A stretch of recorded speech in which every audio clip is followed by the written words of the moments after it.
welcome back to another video. So this is just after them beers, which yeah, it was nice. So I want to do a video which I've been meaning to do for a few months. So as some of you will probably know, that obviously I brew in a bag. Now for any of you that are starting out brewing a bag, whether you're on a Pico boiler or whatever. Now for me, obviously I live in an upstairs flat. Now I've got no access to water outside. So for all the years I've been making beers, especially all grain, it's always been a pain trying to cool down the water. I've always had to rely on doing a beer, putting it in a fermenter, putting it in a bath of cold water, leaving it overnight till the next day. It's just a pain. So a few months ago when I met Rick Shaw, now I'd already had a water chiller, but it wasn't so bad, no pipes or anything. But the Pico boiler that I got off him was a water chiller. So there it is, pipe's already on it. So the last brew that I did, not this one, just got the one before, obviously it was that lager, and I was like, do you know what, I don't want to leave it, you know, overnight. I don't leave it in the bath. I'm going to try this water chiller. I want to see how it works and see if I can do it. Now the issue is, I tried it on my tap in the kitchen and it wouldn't fit. And I was like, this isn't going to work. So I tried it on the tap in the kitchen, in the bathroom I mean, and I managed to do it. I managed to get it working how it should be. So I just want to show you how it roughly works. So obviously if any of you, you know, think, you know, I don't want a water chiller, but I just don't know how to, I've got no way to connect it. You can connect it in your house. So basically, hold on for 1 second because I've got two little connections, two sets. Right, we're back. So first of all, obviously if you get a water chiller, like I said before, I was just like, I don't know how I'm going to set this up. Obviously it already comes set up, so I'm going to show you how to connect it, and then I'm going to show you how to connect it in there and how it works. So basically on the end, all it is, some pipe like this, look, connected by a couple of what do you call them, Jubilee clips. Jubilee clips? Yeah, I think, yeah, put a name of them. So they're connected to there, as you can see. Come quite far down, a couple of inches, one on each side. Right, on there, obviously on the end, you're going to need some extra pipe. The pipe that you come with, like your normal garden hose. So on this, I'm going to tangle it, it's quite long. So we've got two pipes. Both of the ends are like that.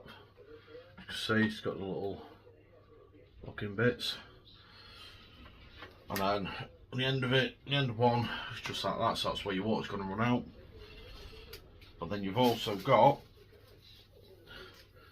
what's called a hose lock,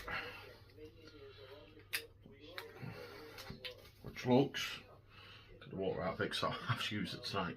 So it's one of those, right? So cost wise on, you could probably get these from like a garden centre or a place like that. So you need one of them. So basically on the end of that is another one of these. As you can see, so it's connected. I'm going to show you how these connect anyway if you're not too sure.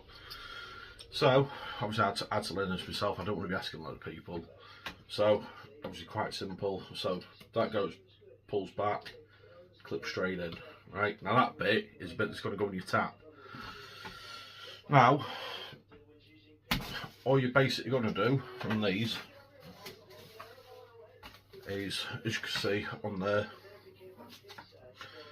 all you basically want to do is pull these back.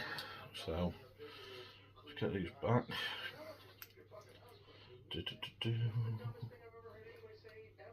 Alright. Honestly, if you can sort yourself out on these, honestly, I went so long without one, it's a lifesaver now. The amount of time it saves, literally, I cooled mine down earlier on, it didn't take long at all. Right, so you're going to get a little connection like that. So that is going to go on the end of there, like so. No, it's going to go that way. Right, I'm going to go that way. All you're going to do, that bit, the pipe, it's going to go in there. So I know a lot of you have probably done this before, but so that connects in. Screw that down. So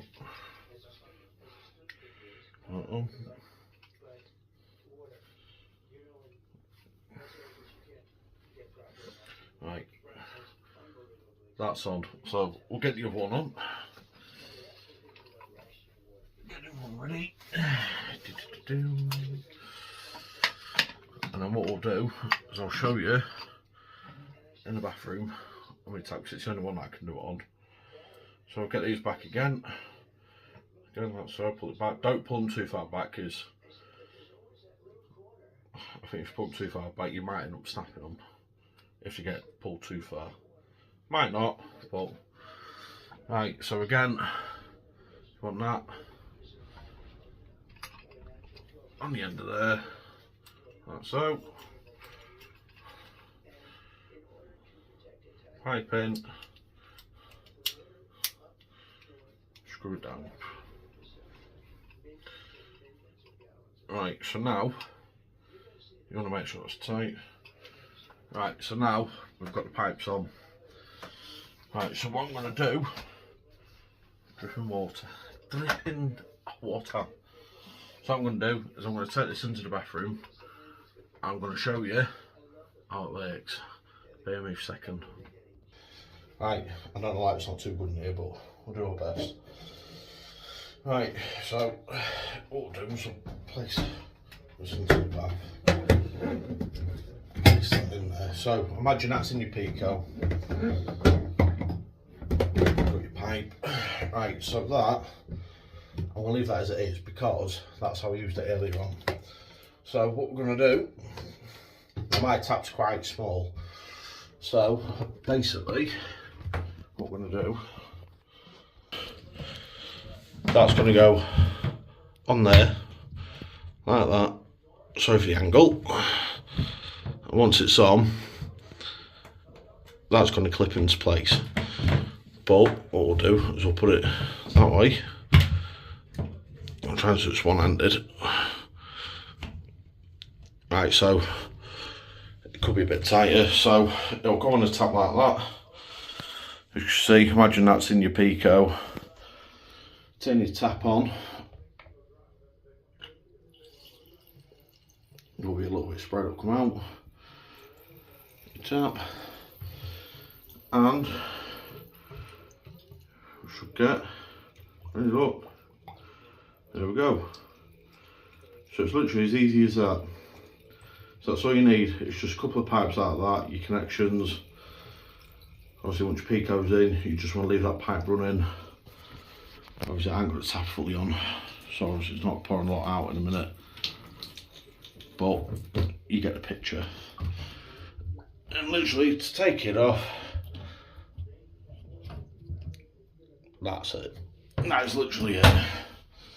Literally it. So if you are, you know, doing all grain brewing, you know, you wanted to start out, you know, with cooling your beer properly, that's the way to do it. Put that back up there. Like I say, it's been an absolute lifesaver. Like I said, just remember just to wash down your wort chiller at the end of every brew, because you will get a lot of trub, a lot of, you know, hoppy bits on it and stuff like that, you know, the odd bits of hop, depending if you put it in a bag. But yeah, literally, obviously, I didn't buy it from a garden centre, but I think for a good length of pipe, I think you're talking, what, maybe a couple of metres of pipe. I'd say maybe maybe another metre for bits going on to the end of your wort chiller, your clips and all that. You could be talking maybe a tenner, something like that. but honestly, it's well worth it. Like I said, I've been meaning to do this video for a while, just so that you get the idea of what it's, how much easier it is. Like I say, before I was having to put my fermenter into the bath, and it'd literally take, what, till the following day. It was up literally all night, like I say, because you can imagine you've got all that hot water in there, you're trying to cool it, you put it in a bath full of cold water, that water's still going to warm up, so you're just waiting for it just to go off. But literally I cooled mine down earlier on in about half an hour, something like that. Yeah, just keep it on cold, just keep the pipe close to, obviously if you aren't using a Pico, obviously just remember your heating element. You don't want to keep that near the tap, just put that to one side of your bath, keep your pipe in the sink, straight down the drain, keep it running, check it after so long, or even check the temperature. Like I say, literally, your brew day will be much easier. You know, you can do an all grain brew, say, I don't know, 4.5 hours, something, do the clean up, and like I say, obviously, cool your beer down about half an hour, get your yeast in, and your brew day's done that day. You're not having to get up the next day and be like, oh, now I can add the yeast in. Having to waste, I don't know, like 6, 7, 8 hours, especially if it's late on the night. And then, or if it's throughout the day and people are like, you know, I want to use the bath or something, you're like, my beer's cooling, you know. So yeah, it's well worth it. If you can, like I say, get the bits, do it. Like I say, big lifesaver. It'll be cheap to do it. Like I say, just pop down to a garden centre or something like that. Just get your pipe, cut it down, get them on. Like I say, and you can buy wort chillers, I think, pretty cheap anyway. I don't think they're too expensive. So yeah, I thought I'd do a video on that. I hope it helps. For anybody that's wanted to do it, wants to cool down beer quicker, that's how easy it is. But like I say, it won't fit on, like, cause I've got one of those taps where it's like a bend on it. It won't connect on that, so it might have to, unless you've got the other kind of taps, like what I've got in my bathroom. Like I say, that one, it does go on and it fits. But if you've got taps that come out a little bit more, you'll be able to get a bit of a better flush connection on it. But yeah, like I say, you can cool your beer down from inside the house. You don't have to, if you're in like a flat, or you haven't got an outside tap, that's how easy it is. Literally as easy as that. Especially for this time of the year, you don't want to be stood outside your garden trying to cool beer down. Well, you know, standing outside having to connect all these taps up and that. Just do it from inside the house if you can. So yeah, I hope it's been helpful. If you do go down that route, let me know. If you got the stuff, or if you think of doing it, let me know how you got on. If you need any little tips, I'll try to help you as and where I can, as best I can. But yeah, I hope you enjoyed this little video. There will be another video coming out probably within the next week or two, because I've got like I said, I've got a bitter to be tasting on that. So I'm brewing again at the end of the month for my birthday. Do a birthday brew. So I might do a grains glass on that, I'll see. But so that'll be another video. And I think I've got a few weekends free in January. So I'll probably do another couple of beers in January as well.